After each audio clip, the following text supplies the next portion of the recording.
Il vient de passer 3 années de sa vie en prison pour la justice camerounaise et il est coupable de complicité de pillage en bande dans le cadre des émeutes de février 2008. Pour nombre d'observateurs, il paye le prix de ses prises de position enflammées par rapport au régime de Yaoundé. Madame, Monsieur, bonsoir. Merci de choisir le plateau de Parole d'Homme. L'invité de ce soir est un artiste musicien engagé, doublé d'homme politique. On le retrouve juste après cette transition.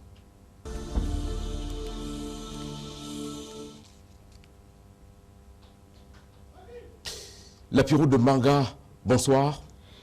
Monsieur David Atemke, bonsoir. Votre vrai nom est Lambo Sanjo Piroger. Tout à fait.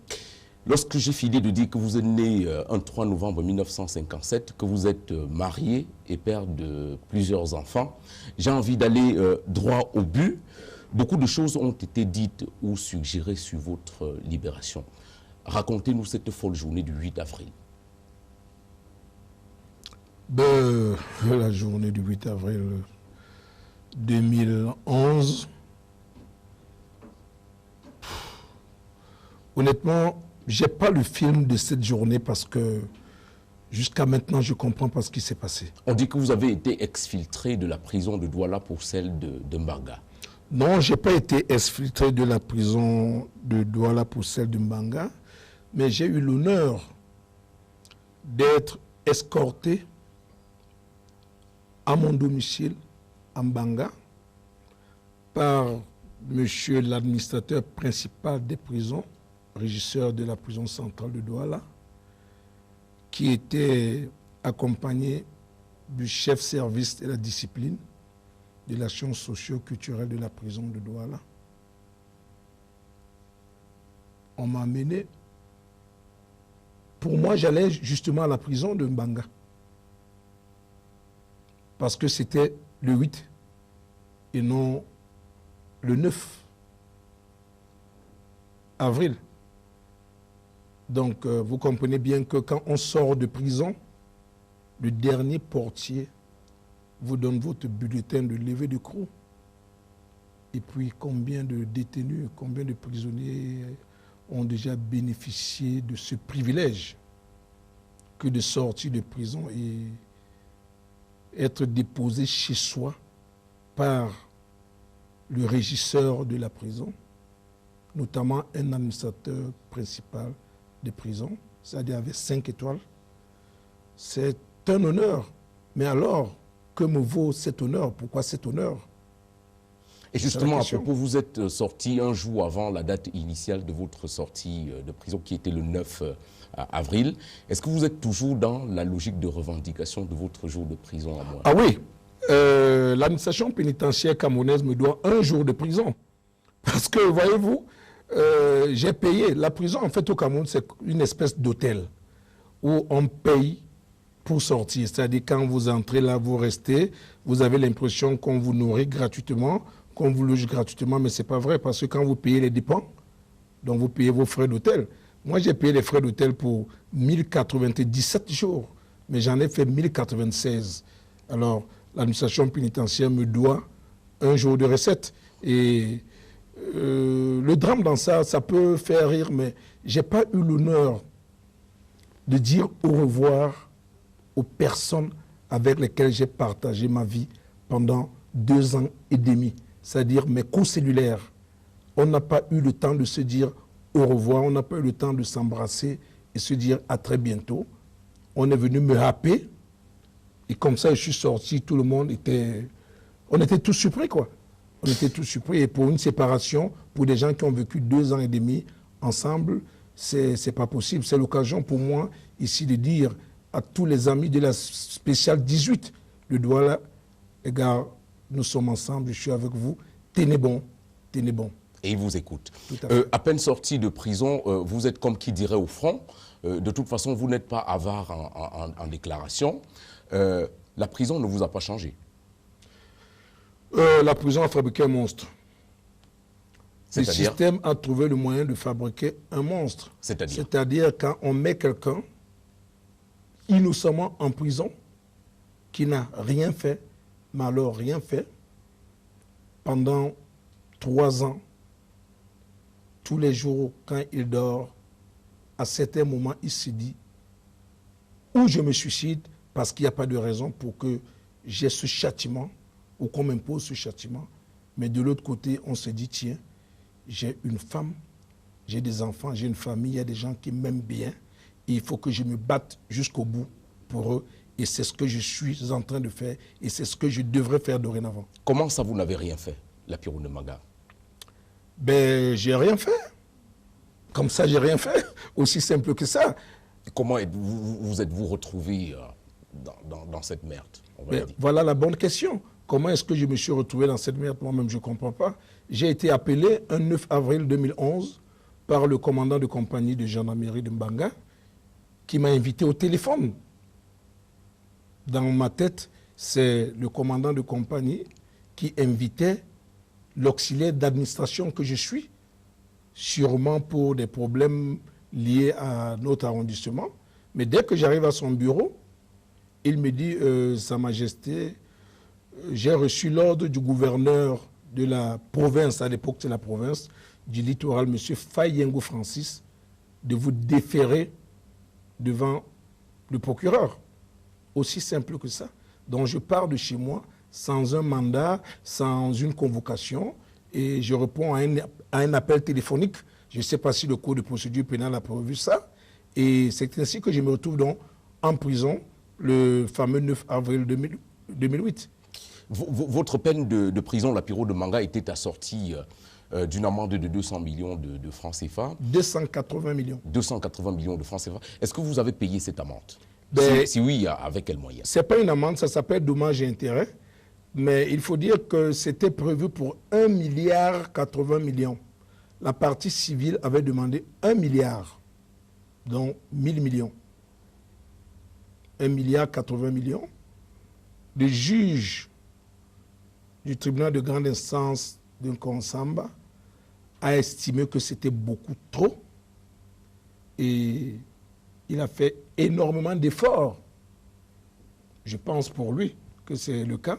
Et il a réduit cette somme à 200 millions de francs pour la Société des plantations de Mbanga et 80 millions de francs pour le centre divisionnaire des impôts. Donc, je suis en prison, je viens de sortir et je vous dis que ce n'est qu'une mi-temps. Parce qu'au cas où je ne paye pas les 280 millions, pour revenir à votre question, parce qu'ils ne sont pas payés, je dois repartir très gentiment à la prison, soit celle de Mbanga, mais ça m'étonnerait parce que j'ai comme l'impression que ça dérange un peu le système que je sois à la prison de Mbanga, pour la bonne et simple raison que, après que j'ai fini mes audiences à la cour d'appel, j'ai demandé que je sois retransféré à la prison de Mbanga pour être à côté de ma famille qui devrait normalement s'occuper de moi. Cette demande a été purement et simplement rejetée. Comment expliquez-vous ce que je suppose vous considérez comme une sorte d'acharnement? Est-ce que vous avez eu des antécédents avec ce que vous considérez comme vos bourreaux du côté de Mbanga? Je n'ai pas eu d'antécédents avec des bourreaux quelconques en Mbanga. Mes bourreaux ne sont pas en Mbanga. Ils sont où? Mes bourreaux sont à Yaoundé. Mes bourreaux sont tapis dans des salons feutrés ici à Yaoundé même. Et vous reprochez quoi? Et vous reprocherez quoi? Sûrement ma grande gueule. Il paraît que j'empêche le système de tourner en rond. Ou alors j'empêche les gens de piétiner le peuple en paix. Et pour ce, il a fallu qu'on trouve un moyen quelconque pour mettre Lapiro hors d'état de nuire, hors d'état de parler, hors d'état de chanter. Dans quel état d'esprit, c'est la dernière question avant la première escale de cette émission qui va nous permettre de prendre des questions de citoyens. Dans quel état d'esprit avez-vous trouvé la famille que vous avez laissée, Lapiro? Ben, voyez-vous, ça revient peut-être à votre première question. Quand je dis que je ne me suis pas séparé normalement de mes co-cellulaires et même des enfants, des multiples enfants que j'ai laissés à la prison centrale de Douala, C'est de la même manière, ma famille ne m'attendait pas le 9 avril. Personne ne m'attendait en Banga. Le 8 avril. Autant pour moi, le 8 avril. Et on m'a vu arriver avec trois personnes, d'ailleurs, le chauffeur, le régisseur et le sénacier, tous en civil. Donc, ils se sont dit, peut-être papa est en permission et il va repartir pour revenir demain. Moi aussi, jusqu'à mon salon, je ne savais pas que j'étais libéré. Puisque c'est dans mon salon que le régisseur a signé le bulletin de levée de cours et qu'il a remis à mon épouse. Alors vous comprenez bien que ma famille ne m'attendait pas. Est-ce qu'avec un peu de recul, vous comprenez les raisons qui ont fait en sorte que on pense à vous faire sortir de prison un jour avant la date officielle de votre libération? Mais bien sûr. Bien sûr. C'est laquelle? La mobilisation? La mobilisation, il y a eu déjà les médias.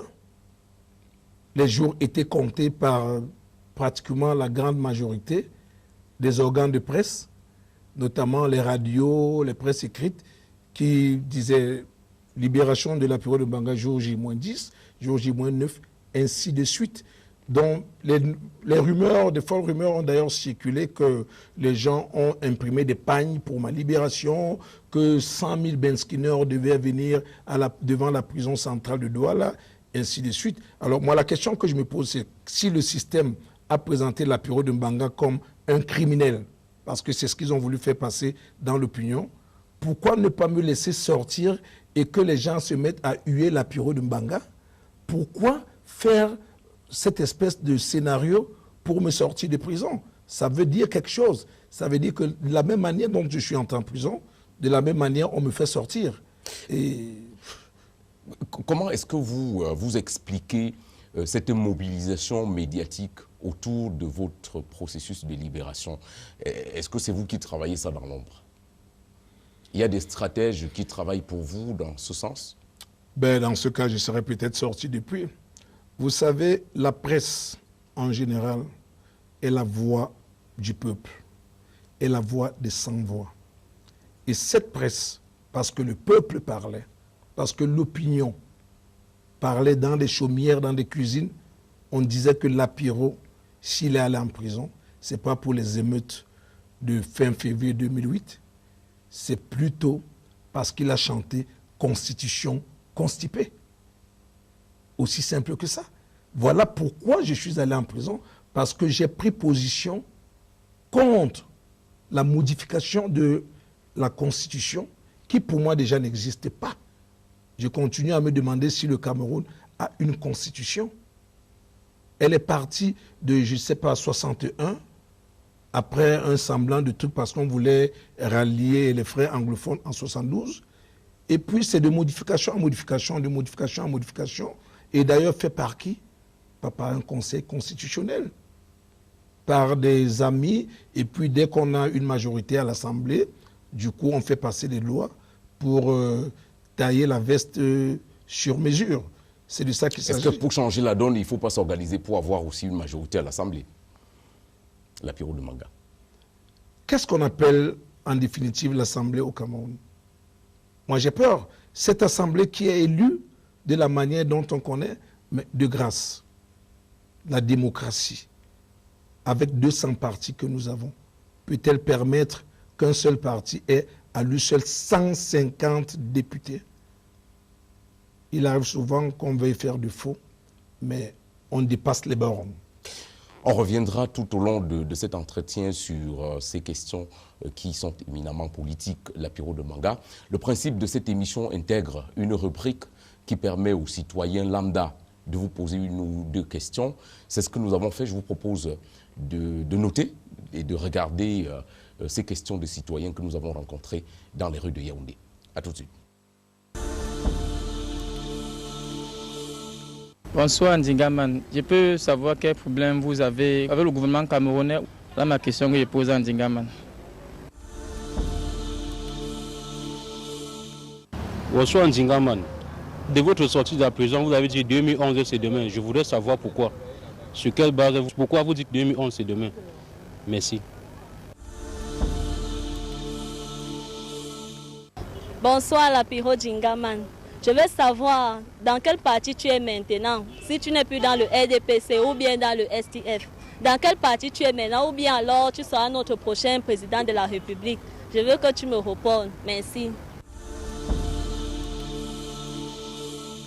Bonsoir Ndingaman. J'ai appris que vous avez reçu un prêt en prison venant des Américains. Je voudrais savoir ce que vous avez fait de cet argent. Or, vous nous dites que vous aimez trop le peuple camerounais. Bonsoir Lapiro de Manga. Je suis déjà très fier d'apprendre que tu es sorti de prison. Ça nous a tous réjouis ici à Yaoundé. J'ai une question à te poser, à savoir, maintenant que tu es sorti de prison, il a été dit officiellement que c'est à cause de ton engagement lors des manifestations du 28 février en Banga que tu es allé en prison. Or, officieusement, on nous a raconté que c'est parce que vous avez été l'instigateur des manifestations en Banga contre le pouvoir en place. Maintenant que tu es donc sorti de prison, que comptes-tu faire? Prendre une retraite paisible au village ou bien redoubler d'ardeur en termes d'engagement politique en faveur de l'opposition, à savoir le SDF? Merci. Ndingaman, nous qui sommes des fans, nous qui sommes situés à Yaoundé, qui sommes basés à Yaoundé, actuellement tu n'es pas dans le SDF, tu n'es non plus dans le RDPC. Où est-ce que tu voudrais qu'on aille? Qu'on se retrouve à quel niveau? J'aimerais bien savoir. Bonsoir Lapiro. J'aimerais savoir si tu peux encore chanter comme les années 92 et un acapella de ton nouvel album. Merci. Bonsoir Ndingaman. J'aimerais savoir dans quelles conditions vous avez passé vos 3 ans en prison. Quel genre de relation vous avez eu avec les prisonniers? Et quelles sont les conditions de vie que ces gens-là vivent là-bas? Merci. Bonsoir Ndingaman. Il se dit que vous avez démissionné de votre poste de chef traditionnel. Qu'en est-il exactement? Bonsoir Lapiro de Mbanga. Vous étiez un artiste de renom à l'époque. J'aimerais savoir pourquoi vous vous êtes ingéré dans la politique camerounaise. Merci. Alors, Lapiro de Manga, les questions de citoyens rencontrés à Yaoundé, on a pu remarquer qu'il y en a qui ont beaucoup de sympathie pour vous. Quel problème avez-vous avec le gouvernement? C'est la première question. Ben, merci beaucoup. À ma connaissance, je n'ai pas... Vous avez un problème avec le gouvernement, à ma avec le système en place? Je n'ai pas de problème avec le gouvernement. Je ne suis pas membre du gouvernement, je ne travaille pas dans le gouvernement. Mais maintenant, le système en place, c'est autre chose. C'est ce que j'appelais les gens tapis dans l'ombre. Je l'ai dit tantôt, mes chansons, mes prises de position, mes textes et mes déclarations dérangent. J'ai comme l'impression que dans ce pays, on n'aime pas les gens qui disent la vérité. Mais je peux prendre pour un exemple, il a fallu que le maire de Njombe Pendia dise qu'il y a eu des morts à Pendia, qu'on l'a jeté en prison. Aussi simple que ça. Et alors, quand on n'aime pas qu'on dise la vérité, c'est tout à fait normal qu'on s'en prenne aux gens qui disent la vérité. Dans quel parti militez-vous maintenant? Vous avez démissionné du Social Democratic Front, vous n'êtes pas en odeur de sainteté avec le RDPC. Dans quel parti, dans quelle formation politique allez-vous jouer maintenant? C'est une question qui est revenue. Oui, je n'ai aucun problème avec le RDPC. Il faut que ceci soit clair. Je ne suis pas et je n'ai jamais et je ne serai jamais militant du RDPC. Vous avez été militant? Par contre, j'ai certains amis, certaines relations dans le RDPC, y compris mon épouse, Madame Lambousanjo, est du RDPC. On dit d'ailleurs d'elle qu'elle est conseillère municipale. Non, pas du tout, parce qu'elle n'a jamais voulu se présenter aux élections, mais toutefois, elle est dans un bureau de sous-section. Militante engagée du RDPC. Militante engagée. À propos, comment est-ce que vous vivez votre relation de couple avec ces positions plus ou moins divergentes sur le plan de l'engagement politique? Au moins, ça devrait servir d'exemple que la politique, ce n'est pas la guerre. Il n'y a pas de guerre en politique. On se change des idées parce que chacun croit qu'il a la bonne solution pour le bien de son pays. Alors, au lieu de se mettre ensemble pour que le pays gagne dans l'ensemble, les gens préfèrent aujourd'hui se poignarder les uns sur les dos des autres. Mais il faut voir un peu l'exemple en haut. Il faut voir ce qui se passe entre Paul Biya et Foundi. Ils ne bagarrent pas. Depuis 20 ans, ils font le micmac aux yeux des Camerounais et tous mais n'ont jamais bagarré. À propos de Nigel Frondier du Social Democratic Front, pourquoi avez-vous démissionné? Dans votre sortie de prison, vous avez annoncé que vous avez démissionné. Oui, mais j'ai démissionné pour la bonne et simple raison que je vais être très honnête avec les téléspectateurs. Je n'ai jamais été militant convaincu du SDF. Les populations de Mbanga, lors des élections de 2007, ont estimé que la Piro de Mbanga était très bien placée pour faire des choses pour cette ville. Ont estimé que la Piro de Mbanga a des relations hors du pays et que ces relations pouvaient profiter à la commune de Mbanga.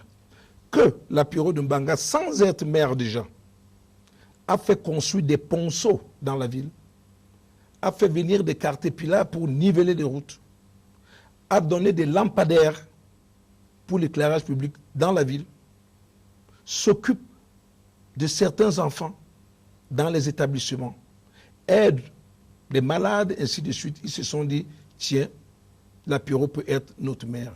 Et c'est donc cette population qui décide que la Piro doit compétir dans les rangs du Social Democratic Front. Pour la bonne et simple raison que même les militants du RDPC, quand ils font les préliminaires à la base, quand les listes viennent au niveau du comité central, elles reviennent avec des changements et ce n'est pas les personnes qui avaient été choisies. C'est ainsi donc que les populations de Mbanga, exclusivement ce que Paul Biya n'a jamais eu, encore moins Foundi, m'ont acheté la carte du parti. C'est les populations de Mbanga qui m'ont acheté la carte du parti pour que je me présente à ces élections.